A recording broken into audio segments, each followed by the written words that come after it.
How could a civilian working with the army orchestrate such an audacious heist, stealing over $100 million from the government? Let's unravel this unthinkable crime.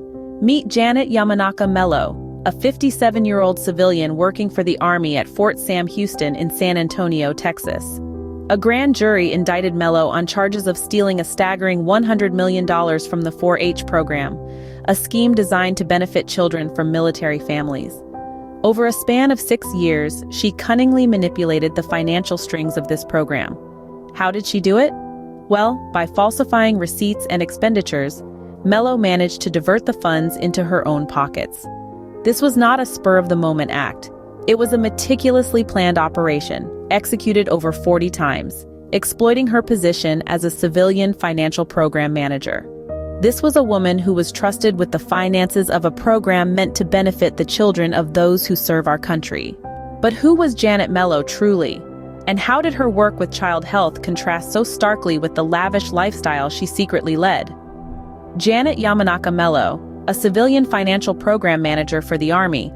Her primary role was to determine the availability of funds for the 4-H Military Partnership Grant Program, a program intended to support children from military families.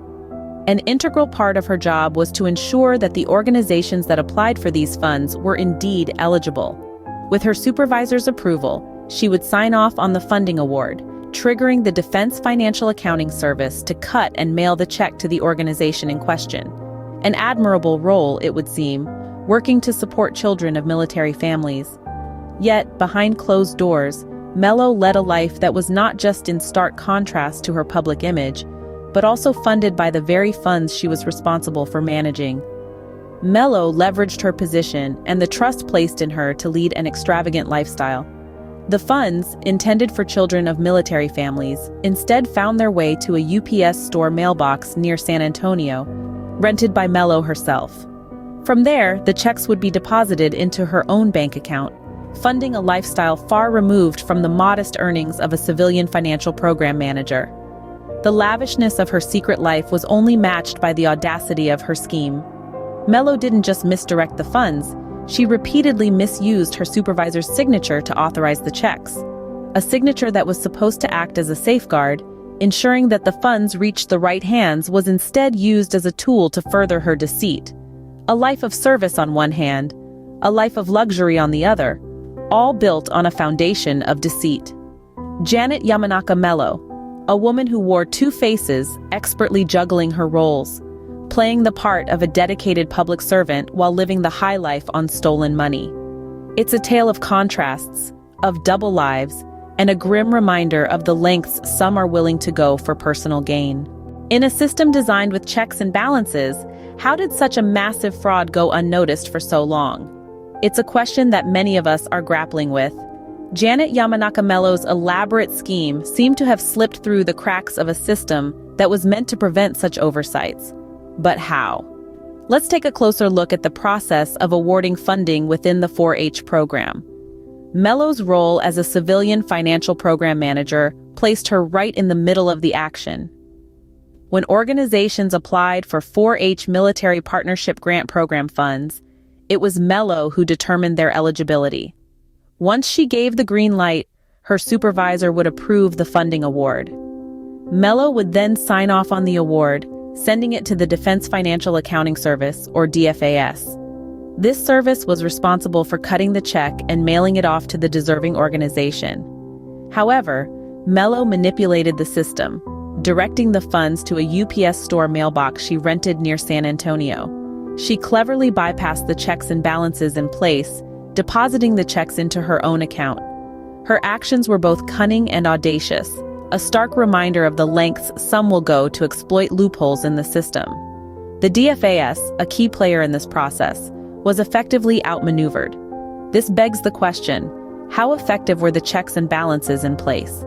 The system was designed to prevent fraudulent activities, yet Mello managed to carry out her scheme over 40 times in a period of 6 years. Was there a lack of oversight? Or perhaps the checks and balances were not as robust as they should have been?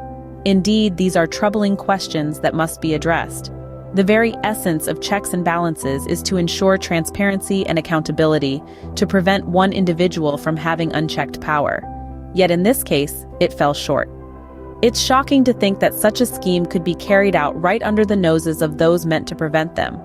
But as we've seen, even the most sophisticated systems are not immune to exploitation. It's a sobering reminder of the need for constant vigilance and scrutiny in these matters. This case leaves us with more questions than answers. How can we ensure this doesn't happen again? It's a chilling thought, isn't it? How a seemingly ordinary individual, a civilian working with the army, could hatch such an audacious plan to defraud the government of a staggering $100 million. This wasn't a one-off impulsive act. No, this was a methodically planned and executed operation that took place over 6 long years. Janet Yamanaka Mello, a woman entrusted with the responsibility of managing finances for a program designed to help children from military families, chose instead to use her position of power to line her own pockets.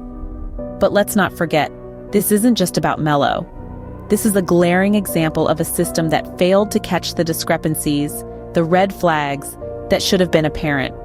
So what can we do to ensure such a situation doesn't repeat itself? We can start by demanding greater transparency and accountability in government programs. We can advocate for more stringent checks and balances, for rigorous audits that leave no room for such fraudulent activities. But it's not enough for us to simply demand changes. We must actively participate in the process. We must learn to question, to probe, to seek answers. Because at the end of the day, it's not just about the money that was stolen. It's about the trust that was broken, the faith that was shattered. This story serves as a stark reminder of the importance of vigilance, of the need to stay informed and involved. It's a call to action for each one of us. So, what are your thoughts on this case? What measures do you think can be put in place to prevent such incidents in the future? How can we, as a society, ensure that those in positions of power do not abuse their authority? Your opinions matter. Your thoughts can spark a conversation that could lead to meaningful changes. So don't hold back. Share your thoughts in the comments below. And remember, if you haven't already, please subscribe to stay informed about more shocking true crime stories like this one.